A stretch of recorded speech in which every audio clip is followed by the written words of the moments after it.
Baik, saya mulai. Assalamualaikum warahmatullahi wabarakatuh. Selamat malam semuanya. Perkenalkan, sebelumnya saya Nabila Khansa Zafira, selaku moderator dalam presentasi kelompok kami hari ini. Kami dari kelompok 4 akan membahas tentang ketahanan pangan negara Yaman sebagai bagian dari mata kuliah ekologi pangan dan gizi. Dalam presentasi ini, kami akan mengulas berbagai aspek penting, mulai dari kondisi ketahanan pangan, faktor penyebab, hingga intervensi yang dilakukan, serta solusi yang kami tawarkan berdasarkan hasil kajian kami. Langsung saja, sebelumnya kami perkenalan dulu, dimulai dari saya, Nabila Khansa Zafira, dengan NIM akhir 118, dan anggota yang lain ada Ain Roshida dengan NIM terakhir 114, Siti Mariam dengan NIM terakhir 115, dan juga Cece Salsabila dengan NIM akhir 116. Next. Untuk pembahasannya, kami akan membahas mulai dari deskripsi ketahanan pangan, instrumen dan juga cut-off, faktor penyebab isu ketahanan pangan, upaya dan intervensi yang telah atau tengah dilakukan, tanggapan atau solusi dari kelompok kami, dan yang terakhir ada perbedaan juga persamaan isu ketahanan pangan antar jurnal. Next. Selanjutnya, saya serahkan kepada pemateri yang bertugas.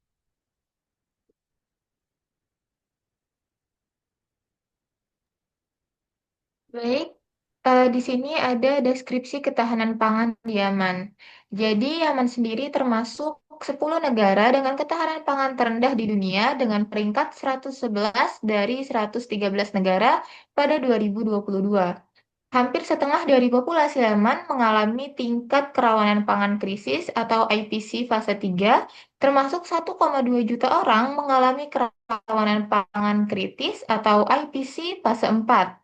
Lebih dari 600.000 anak mengalami malnutrisi akut dengan 120.000 anak mengalami malnutrisi parah dan tercatat sekitar 223.000 ibu hamil dan menyusui yang mengalami malnutrisi akut pada 2024. Kemudian ada dua daerah yang ada di Yaman yaitu Hodeida dan Taiz diklasifikasikan ke dalam malnutrisi paling parah atau IPC fase 5 dikarenakan prevalensi malnutrisi akut mencapai 33,9% pada periode November 2023 hingga Juni 2024. Kemudian di sini untuk instrumen dan cut-off dari ketahanan pangan di Yaman, itu terdapat 5 instrumen utama. Yang pertama ada Integrated Food Security Phase Classification atau disingkat IPC. Nah, IPC ini diperkenalkan pertama kali di Yaman pada bulan November 2011 dan dikelola oleh National Technical Working Group yang terdiri dari beberapa organisasi termasuk FAO, WFP, OCHA, UNICEF, dan lainnya. IPC menyediakan analisis berbasis bukti dan konsensus untuk mendukung pengambilan keputusan dalam merespon krisis pangan dan malnutrisi akut. Dapat dilihat di sini adalah cut-off atau batasan dari IPC ini. IPC ini mengklasifikasikan situasi ke dalam 5 fase, yaitu fase 1 atau fase aman minimalnya, kemudian fase 2 fase stres, kemudian fase 3 fase krisis, fase 4 fase darurat, dan fase 5 ini fase kelaparan yang bisa juga disebutkan sebagai bencana kemanusiaan. Instrumen kedua yaitu Global Food Security Index atau GFSI. GFSI ini merupakan suatu indeks yang menilai ketahanan pangan dengan didasarkan pada 4 aspek utama, yaitu keterjangkauan, ketersediaan, mutu dan keamanan, serta keberlanjutan dan adaptasi. Indeks ini memberikan peringkat kepada negara-negara secara global dan regional berdasarkan kinerja mereka dalam 4 aspek tersebut. GFSI ini bertujuan untuk membandingkan ketahanan pangan antar negara dan menemukan bidang-bidang yang perlu ditingkatkan. Cut-off dari GSFI ini sebenarnya tidak dipublikasikan secara eksplisit, tetapi GSFI ini mengkategorikan setiap negara melalui skornya. Dengan skor paling bagus itu ada di antara 80 hingga 100, itu memiliki kategori ketahanan pangan yang sangat kuat. Kemudian skor 70 hingga 79 ini memiliki ketahanan pangan yang kuat. Dan skor 55 hingga 69 ini ketahanan pangan sedang. Kemudian untuk skor 40 hingga 54,9 ini ketahanan pangan lemah. Dan yang terakhir yaitu skor 0 hingga 39,9 itu sangat lemah. Ini fun fact aja bahwa Yaman ini termasuk ke dalam skor yang lemah, yaitu dengan skor perolehan skor adalah 40. Sedangkan Indonesia, ini fun fact untuk Indonesia itu masuk ke dalam ketahanan pangan sedang karena mendapatkan skor 60. Kemudian instrumen ketiga yaitu High Frequency Monitoring atau HFM. Ini merupakan metode pengawasan yang diterapkan untuk memeriksa ketahanan pangan secara cepat dan rutin, khususnya di daerah yang tengah menghadapi krisis dan tidak stabil seperti Yaman. HFM ini memiliki beberapa indikator untuk menilai kondisi ketahanan pangan rumah tangga. Antara lain yang pertama ini ada Food Consumption Score atau FCS yang dikategorikan untuk mengukur keragaman dan frekuensi konsumsi pangan dalam 7 hari terakhir dengan ambang batas sebagai berikut, yaitu Em, untuk ketahanan pangan yang sangat baik, ini mendapatkan jika mendapatkan skor lebih dari 42, kemudian untuk ketahanan pangan sedang ini mendapatkan skor antara 28 hingga 42, dan ketahanan pangan buruk itu jika mendapatkan skor di bawah 28. Indikator kedua yaitu Reduced Coping Strategy Index atau RCSI. Ini untuk menilai frekuensi dan tingkat keparahan strategi penanggulangan yang digunakan rumah tangga saat menghadapi kekurangan pangan. Dengan cut-off yaitu resiko rendah dengan nilai 0 sampai 3, sedangkan resiko sedang itu 4 sampai 18, dan jika sudah di atas 18 atau lebih dari 18 itu termasuk resiko tinggi. Kemudian untuk indikator ketiga yaitu Household Hunger Scale. Ini mengukur pengalaman kelaparan yang dialami rumah tangga dalam 30 hari terakhir dengan ambang batas 0 sampai 1 tidak ada atau sedikit kelaparan, 2 sampai 3 kelaparan sedang, dan 4 sampai 6 kelaparan parah. Dan yang terakhir adalah indikator Livelihood Coping Strategies. Ini menilai strategi jangka panjang yang diadopsi rumah tangga untuk mengatasi ketidakamanan pangan, seperti menjual aset produktif. Dengan ambang batas, yaitu jika tidak ada strategi, maka ketahanan pangan termasuk baik. Jika strategi stres, ketahanan pangan menurun. Jika strategi krisis, ketahanan pangan buruk, dan jika strategi darurat, ketahanan pangan sangat buruk. Kemudian untuk instrumen yang keempat adalah Famine Early Warning System Network atau FEWSNet. FEWSNet ini merupakan sistem yang memberikan peringatan dini dengan analisis mengenai kerawanan pangan dan masalah malnutrisi. Sistem ini memanfaatkan data yang terukur serta indikator yang diolah secara statistik untuk menghasilkan peringatan yang akurat mengenai ketahanan pangan dan nutrisi. Nah, FEWS ini mengadopsi 5 fase IPC untuk menggambarkan situasi ketahanan pangan dengan ambang batas fase 5 atau kelaparan harus memenuhi kriteria berikut. Yaitu pertama, kekurangan pangan ekstrim pada setidaknya 20% rumah tangga, prevalensi malnutrisi akut pada anak-anak di bawah 5 tahun melebihi 30%, kemudian tingkat kematian melebihi 2 orang per 10.000 orang per hari atau tingkat kematian anak di bawah 5 tahun melebihi 4 kematian per 10.000 anak per hari. Instrumen terakhir yang digunakan oleh Yaman yaitu Food Insecurity Experience Scale atau FIES. FIES adalah alat pengukuran yang dikembangkan oleh Organisasi Pangan dan Pertanian Dunia atau FAO untuk menilai tingkat keparahan ketahanan pangan berdasarkan pengalaman individu atau rumah tangga. FIES terdiri dari 8 pertanyaan yang mencerminkan pengalaman terkait kesulitan dalam mengakses makanan akibat keterbatasan sumber daya.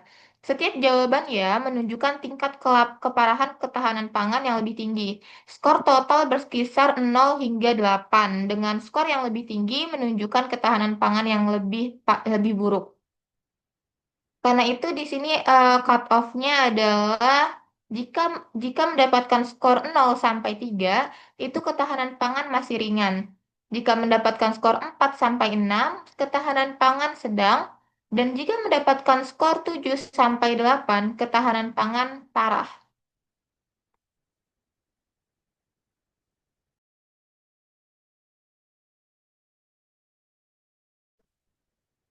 Baik, selanjutnya adalah faktor penyebab isu ketahanan pangan di Yaman. Yang pertama, ada perang sipil sejak 2015. Ada konflik antara Houthi versus pemerintah dan koalisi Saudi. Lalu ada kehancuran infrastruktur pertanian dan transportasi. Lalu petani kehilangan akses lahan, produksi pangan turun, fokus anggaran negara ke militer, bukan sektor sipil, dan yang terakhir, pengungsian massal, hilangnya mata pencaharian. Yang kedua, ada blokade logistik, yaitu pelabuhan utama atau Hodeidah di blokade. 80-90% pangan bergantung pada impor, lalu bantuan kemanusiaan terhambat, dan harga pangan melonjak drastis. Faktor yang ketiga, ada inflasi dan keruntuhan ekonomi, nilai tukar mata uang rial itu jatuh, lalu harga pangan dan BBM naik tajam, pendapatan masyarakat menurun, dan daya belinya rendah, hingga akses pangan terbatas.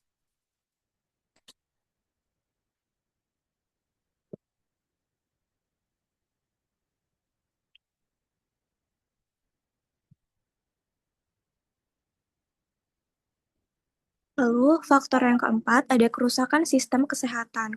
Fasilitas medis yang rusak atau tidak berfungsi, wabah penyakit seperti kolera dan campak itu meluas, malnutrisi yang parah terutama pada anak-anak, dan produktivitas dan ketahanan masyarakat menurun. Faktor yang kelima adalah gangguan distribusi makanan. Jalan dan jembatan rusak, penguasaan wilayah oleh kelompok berbeda, distribusi terhambat pos militer dan konflik lokal, serta kelangkaan BBM, biaya logistik yang tinggi, dan harga pangan yang mahal. Baik, yang selanjutnya ada upaya dan intervensi yang telah atau tengah dilakukan. Seperti yang dijelaskan sebelumnya, Yaman saat ini mengalami kondisi kerawanan pangan yang parah dan diperburuk oleh konflik, keruntuhan ekonomi, dan keterbatasnya akses ke layanan kesehatan. Dan selama 5 tahun terakhir, berbagai upaya dan juga intervensi telah dilakukan oleh lembaga nasional maupun internasional. Seperti halnya yang pertama ada bantuan pangan dan pemanfaatan teknologi prediktif di mana bantuan pangan ini sudah menjangkau kepada 3,6 juta orang di wilayah pemerintah IRG, termasuk penyediaan jatah makanan pokok untuk rumah tangga yang rentan dengan prioritas kelompok beresiko tinggi seperti anak balita, wanita hamil, dan juga pengungsi internal. Pada upaya bantuan pangan dan pemanfaatan teknologi prediktif ini tentunya terdapat kendala seperti keterbatasannya dana. Dan pada upaya ini juga terdapat inovasi yaitu sistem monitoring real time berbasis machine learning di mana inovasi ini tuh berupa informasi pengumpulan data dan model peramalan yang dapat meningkatkan efektivitas distribusi bantuan sehingga memungkinkan respon yang tepat waktu dan juga tepat sasaran terhadap krisis ketahanan yang muncul. Selanjutnya ada proyek ketahanan dan kemandirian pangan jangka panjang, di mana proyek ini tuh kolaborasi antar lembaga FAO, UNDP, serta WFP dengan 5 pilar utama, yaitu yang pertama ada Cash for Work, yang tujuannya untuk mengatasi pengangguran dan memaksimalkan infrastruktur pertanian dan pengolahan air. Yang kedua ada peningkatan produksi dan penjualan pangan bergizi. Yang ketiga ada intervensi gizi rumah tangga rentan dan rentan. Dan yang keempat ada peningkatan kapasitas manajemen ketahanan pangan, dan yang terakhir ada manajemen dan pelatihan pengetahuan proyek. Di mana sasaran pada proyek ini adalah petani kecil, perempuan, dan juga kelompok rentan, dengan cakupan 10 provinsi dan sudah didanai sebesar 127 juta US dollar.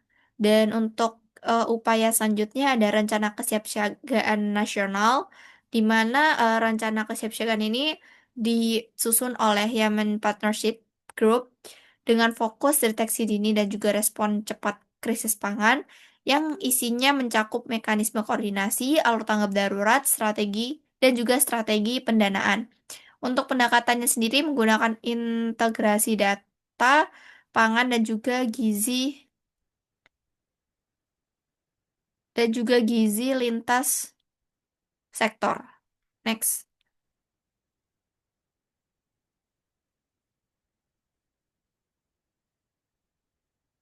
Hmm, baik, yang selanjutnya ada upaya penguatan sumber daya manusia, yang dimana menurut laporan pada tahun 2022, eh, rasio ahli gizi sangat rendah, sebanyak 0,4 per 100.000 penduduk, di mana untuk mengatasi tantangan tersebut dilakukan pengembangan program studi gizi di perguruan tinggi, yang tujuannya untuk meningkatkan kapasitas tenaga kesehatan di bidang gizi klinis dan juga masyarakat. Upaya dan intervensi berikutnya ada eh, intervensi terpadu untuk anak dan ibu yang sudah dilakukan oleh UNICEF dengan fokus pencegahan dan juga penanganan malnutrisi anak dan ibu hamil dengan layanan makanan bergizi, imunisasi, edukasi gizi yang dilakukan lewat fasilitas kesehatan lokal, di mana UNICEF sendiri bekerja sama dengan LSM nasional dan juga internasional. Berikutnya, upaya dan intervensi yang telah dilakukan adalah bantuan langsung tunai atau BLT. Bantuan langsung tunai ini tuh di mana lembaga memberikan uang tunai untuk membeli makanan dari pasar lokal. Upaya ini atau intervensi ini tuh dikelola oleh WFP dan juga UNICEF, di mana intervensi ini itu dilengkapi bantuan pangan non-tunai, yaitu berupa beras, gandum, dan lain sebagainya, yang tujuannya untuk meningkatkan fleksibilitas dan daya beli keluarga. Next.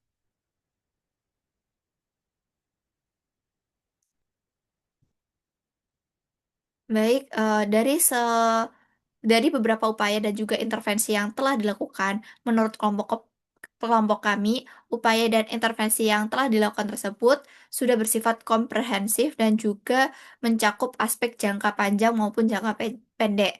Namun, menurut kelompok kami terdapat beberapa masukan dan saran yang ingin diajukan. Seperti yang pertama itu mengurangi ketergantungan bantuan. Hal ini dikarenakan bantuan berskala besar rentan mengakibatkan ketergantungan yang kronis. Sehingga rekomendasi dari kami yaitu melakukan transisi bertahap ke pertanian komunitas dan juga ekonomi lokal. Yang kedua adalah memperluas intervensi gizi terpadu. Menurut kami, intervensi gizi sebaiknya tidak dilakukan secara terpisah, melainkan harus dikombinasikan dengan layanan kesehatan dasar, pendidikan ibu, dan pemberdayaan perempuan untuk mengambil keputusan rumah tangga. Next. Yang ketiga adalah pemanfaatan teknologi pada skala lokal, di mana sistem prediktif seperti real-time monitoring yang sudah jelaskan di upaya atau intervensi sebelumnya itu mungkin bisa ditingkatkan juga di tingkat desa, yang akan cukup bermanfaat jika diterapkan. Selain itu, kami juga menyarankan untuk melakukan edukasi dan pelatihan pada karyawan lokal tentang cara mengoperasikan sistem ini sehingga intervensi bisa lebih cepat dan juga terarah.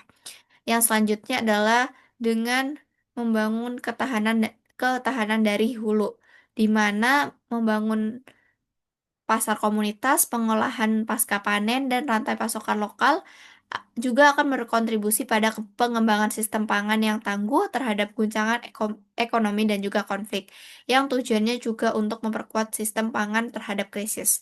Dan masukan dari kami yang terakhir adalah dengan memperkuat dan meningkatkan kerjasama antar masyarakat, LSM, dan juga pemerintah di mana keterlibatan antara masyarakat dan kesesuaian dengan norma-norma budaya setempat merupakan landasan intervensi yang efektif, sehingga menurut kami kerjasama antar pemerintah, lembaga swadaya masyarakat, dan juga warga sipil harus terus ditingkatkan, sehingga em,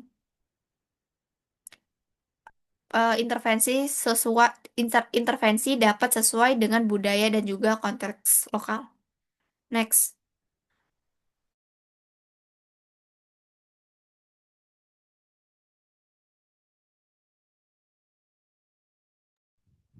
Baik, selanjutnya yaitu perbedaan isu ketahanan pangan antar jurnal. Pada jurnal yang pertama, fokus utamanya itu data statistik konsumsi pangan atau FCS. Untuk ciri khasnya yaitu memisahkan analisis antara wilayah GOY dan SBA dengan menggunakan data bulanan yang bersifat kuantitatif. Pada jurnal yang kedua, fokus utamanya yaitu strategi pembangunan ketahanan jangka panjang. Ciri khasnya fokus pada program Cash for Work, irigasi, nutrisi, dan gender. Next.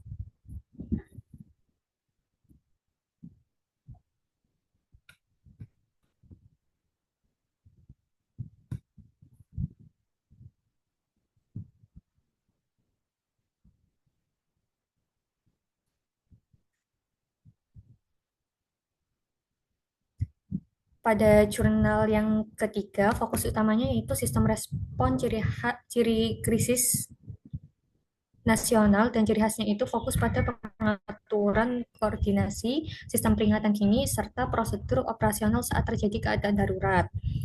Lalu jurnal yang keempat itu fokus utamanya pada update bulanan WFP. Ciri khasnya yaitu menunjukkan efek langsung dari konflik, harga, dan gangguan distribusi. Next.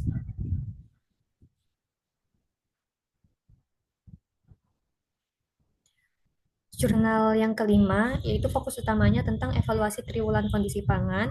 Ciri khasnya itu terdampak perang Ukraina, iklim ekstrim, dan perubahan nilai tukar. Lalu pada jurnal yang keenam, fokus utamanya itu dampak pada anak-anak. Ciri khasnya itu menekankan peran UNICEF, nutrisi, dan bantuan langsung ke anak-anak. Next. Pada jurnal yang ke-7,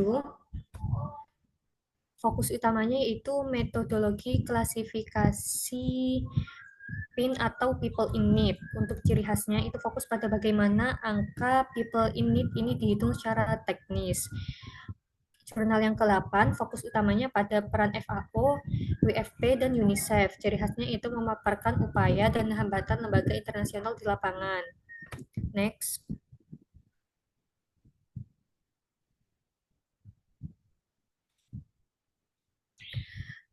Pada jurnal yang ke-9, fokus utamanya itu dampak sosial ekonomi dan anak-anak. Ciri khasnya yaitu menegaskan hubungan antara pendidikan, kemiskinan, dan kelaparan. Dan jurnal yang terakhir yaitu fokus utamanya tentang pendekatan historis dan solusi lokal. Untuk ciri khasnya yaitu membahas warisan agrikultur Yaman dan pentingnya revitalisasi pertanian lokal. Next.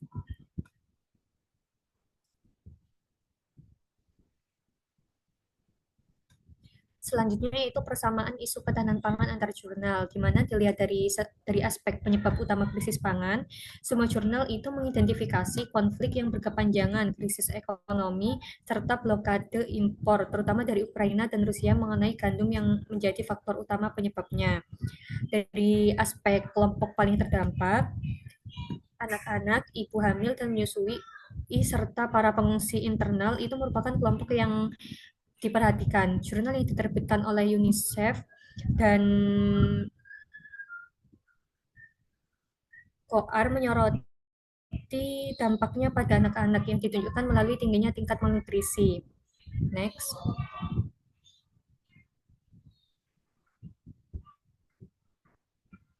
Dari aspek ketergantungan pada bantuan internasional, FAO, WFP, dan UNICEF itu merupakan organisasi utama yang memberikan bantuan internasional. Semua jurnal menyoroti ketergantungan Yaman pada impor pangan serta dukungan kemanusiaan. Lalu dari segi aspek ketidakstabilan harga dan akses pangan, semua jurnal itu disebabkan oleh penurunan nilai mata uang, tingginya biaya impor, dan pemotongan distribusi bantuan. Hal ini dilaporkan dalam laporan bulanan WFP dan FAO. Next.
Baik, selanjutnya di aspek penggunaan indikator standar, banyak jurnal yang memakai IPC Pace Classification, FCS, HDDS, dan VS untuk menilai kondisi kerawanan pangan di Yaman.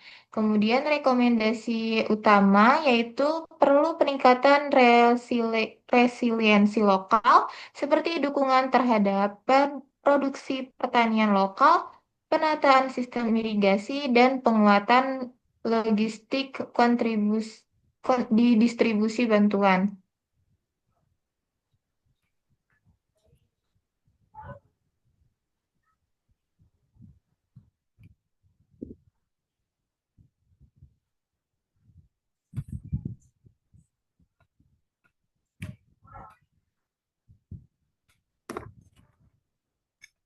Baik, ini referensi yang kami gunakan untuk menyusun PPT dan juga makalah yang sudah kami tulis. Sebelumnya terima kasih kepada seluruh pemateri atas penyampaian materi yang sangat informatif. Dari pemaparan tadi kita bisa lihat bahwa masalah ketahanan pangan tidak hanya dipengaruhi oleh faktor ekonomi, tapi juga dipengaruhi oleh konflik sosial dan juga perubahan iklim. Nah, sekarang kita masuk ke sesi tanya jawab bagi teman-teman yang sudah menyimak presentasi kelompok kami, dipersilakan untuk bertanya dengan raise hand ataupun chat ketik di kolom chat. Terima kasih. Kami batasi untuk dua penanya saja. Baik, dipersilakan untuk Raihana. Baik, terima kasih atas kesempatannya. Perkenalkan, saya Rehana Fadila dengan 3 NIM terakhir 132. Saya izin bertanya. Nah, tadi itu kan ada GFSI atau Global Food Security Index. Nah, tujuannya itu kan untuk membandingkan ketahanan pangan antar negara. Dan perbandingan ini tuh kan dinilai dari 4 aspek utama. Jadi, mengapa Yaman ini dinyatakan di perangkat sangat rendah oleh GFSI ini? Eh, jadi itu di maksudnya tuh di aspek mana Yaman ini tuh dikategorikan nilainya itu kurang. Terima kasih.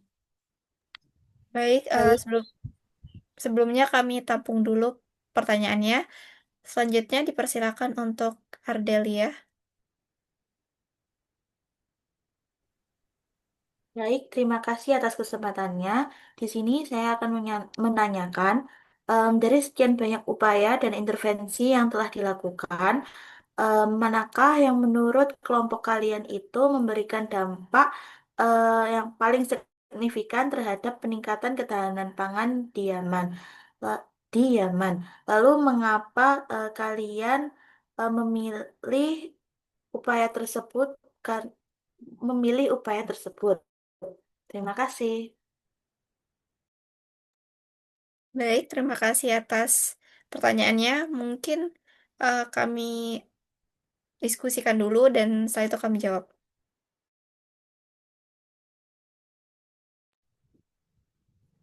Baik, izin menjawab pertanyaan dari Raihana. Jadi, GFSI itu menilai ketahanan pangan berdasarkan 4 aspek. Itu mulai dari keterjangkauan, ketersediaan, mutu dan keamanan, serta keberlanjutan dan adaptasi.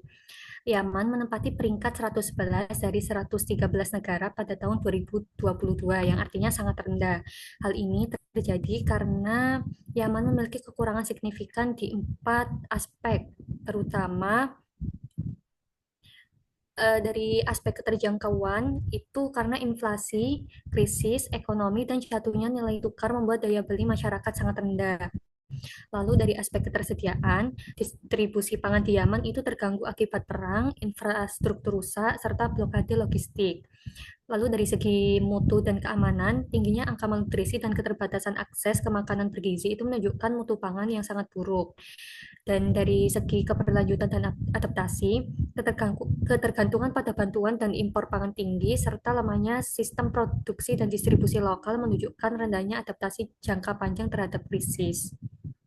Apakah sudah menjawab? Sudah, terima kasih.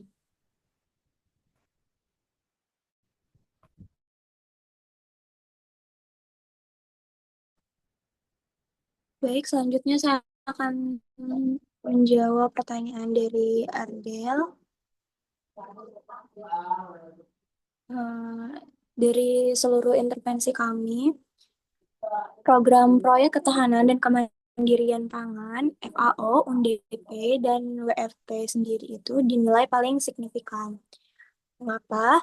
Alasan yang pertama yaitu pendekatannya holistik, mencakup pelatihan, penguatan produksi lokal, intervensi gizi, dan pemberdayaan ekonomi. Yang kedua, sasarannya tepat, yaitu menyasar kepada kelompok yang paling rentan seperti petani kecil, perempuan, dan daerah terdampak. Yang ketiga, efeknya jangka panjang, membantu masyarakat membangun ketahanan dari dalam, bukan hanya mengandalkan bantuan. Apakah jawaban saya bisa diterima?